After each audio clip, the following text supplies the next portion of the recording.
장기적으로 제천시에 큰 부담이 될 거다. 그렇지는 않습니다. 현재도 지원을 해주고 있고 그 수준에서 크게 증가하지는 않을 거다. 오히려 감소할 요인이 있다. 운영만 잘 하신다면 그렇게 말씀드리고 싶습니다. 다음 재원조달계획입니다. 제천시 재정 현황계획, 투자 가용비용, 금융재산으로 받고 행정안전부 재정도서 결과를 봤습니다. 현재 제천시는 지방채가 없어 해안도로부터 우수 평가를 받고 있습니다. 도농복합 도시 특성상 재정 자립도는 낮은 편입니다. 근데 채무가 없기 때문에 현재 건실한 재정 운영을 하고 있다. 다음 재원 조달 계획입니다. 문예관을 건립하게 되면 현재 문예관 이전하는 계획이 포함이 되어 있습니다. 문화체육관광부로부터 20억 국비를 지원받을 수 있습니다. 다음 청소년 시설 확충 사업에 의해 갖고 청소년 문화의 집이 들어왔을 경우에 지금 포함이 되어 있으니까 10억을 국비가 지원받을 수 있습니다. 다음 공공기관 녹색건물 사업이라고 해서 요즘 지식경제부에서 지역에너지 절약 사업으로서 국비 지원을 해주는 게 있습니다. 공모 사업입니다. 그래서 공모에만 통과된다면 뭐 1등부터 해갖고 이렇게 차이는 있겠지만 20억에서 한 30억 정도 그렇게 국비를 확보할 수 있습니다. 그랬을 경우 국비가 내려오면 매칭펀드로 도비가 따라 붙기 때문에 저희들이 봤을 때 약 국비 지원비 포함했을 경우에 10위는 297억부터 한 312억까지 총 사업비가 이제 줄어드는 거죠. 시로서 부담해야 될 금액이. 그 다음 기존 시설 같은 경우 만약 매각을 한다면 약 20억에서 30억 정도 더 사업비를 마련할 수 있지 않을까 그렇게 보고 있습니다. 다음 기대효과입니다. 일단 정량적 효과입니다. 일반적으로 경제적 파급효과 이런 걸 할 때는 경제적 파급효과를 많이 말씀하십니다. 그래서 생산 유발 효과, 수입 유발 효과, 부가치 유발 효과, 고용 유발 효과를 일반적으로 지역사업 연관 분석이라는 방식에 의해서 이제 사실을 하는데 고용 유발 효과 같은 경우는 투자되고 운영이 되면서 약 800명 정도의 고용 효과가 나오는 걸로 발생되었습니다. 다음 정성적 효과입니다. 과연 저희들이 앞에서 한 4가지 목표, 실제적 도시기능 활성화, 교육문화 공헌 활동, 랜드가 삶의 질이 향상될 것이냐. 저희들이 이 시설이 들어왔을 때 과연 이를 집계 효과가 어느 정도가 되는가 저희 따져보니까 평균적으로 현재 있는 것을 기준으로 약 1200명 정도 일을 여러 가지 시설이 들어오니까 와서 방문하시고 공연이 있으니까 와서 보시고 한다고 했을 때 일일 이용객은 약 1200명 정도 됩니다.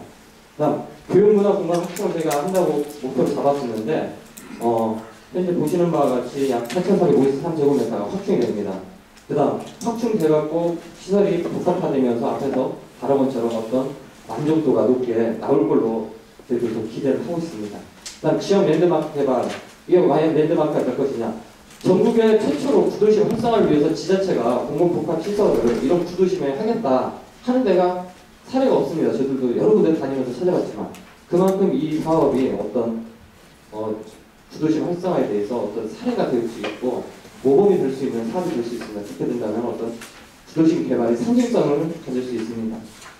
국제 음악회라든지 음악 영화제라든지 한방 바이오 엑스포를 통해 갖고 이쪽에서 많은 회의, 대공연장이나 중공연장, 통연장 같은 데서 회의가 이루어지고 그분들이 나가갖고 이제 얘기를 한다면은 이 지명도가 확장되는 걸 의미해갖고 어떤 지역의 랜드마크가 되지 않을까.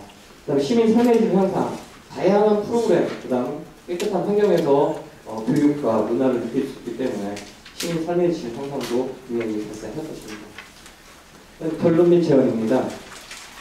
일단 이 타당성 검토를 저희 했는데 정책적 타당성이 있느냐. 현재 동영초등학교 앞에 말씀드린 바와 같이 이전할 거고 이전하게 되면 도시 공동화 및 도시 미관 조획 가능성이 높습니다.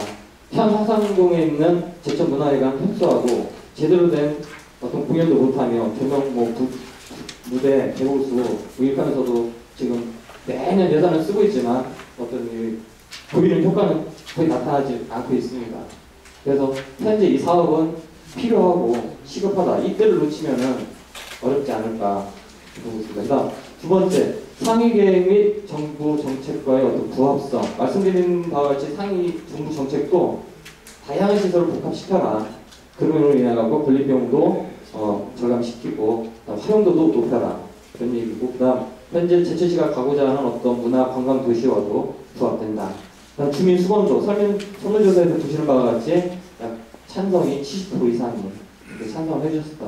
2010년도에도 이전하기 위해서 주민 설문조사를 했는데 크게 달라지지는 않았습니다. 유사합니다. 다 76% 그다음 70%, 73% 정도 찬성.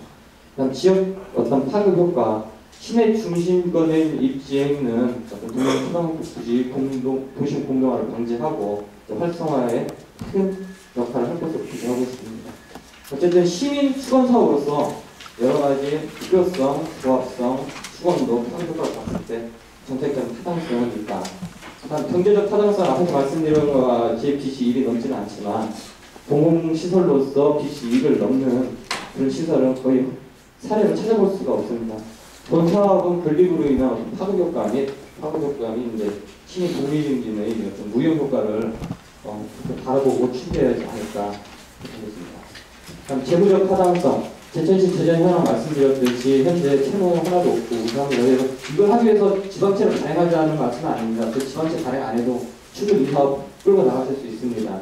그래서 재원 조달에 대해서는 약 12조달로는 국비들을 확보하고 다양한 노력에 의해서 저희들도 노력을 할 거고 분명히 분당부서 그다음 제천시 다 노력하실 겁니다. 의회 의원님들도 도움을 주실 거고 그랬을 경우 국비 및 도비를 확보하고 그에 따라 12는 약 297억에서 한 300억 정도 넘어가는 수준에서 들어가지 않을까 저희들은 그렇게 계획을 했습니다. 종합결론 및 재원입니다. 일단 교육부나 컨벤션 건립을 정책적, 경제적, 재무적 관점으로 타당성 검토했지만 경제적은 없다고 보시는 거 말씀드리는 거고 그다음 사업의 어떤 정책적이라든지 재무적 그다음에 시민 수건도 문화예술의 장기 10년간의 어떤 수건 사업 이런 측면을 봤을 때 교육문화 컨벤션 파워 건립은 타당하다. 그리고 충분히 재정적으로도 가능하다. 그때 저희들이 결론을 내렸습니다. 향후 추진 계획입니다. 지금 말씀하신 대로 같이 이제 2012년 저희들이 가장 중요한 건 중앙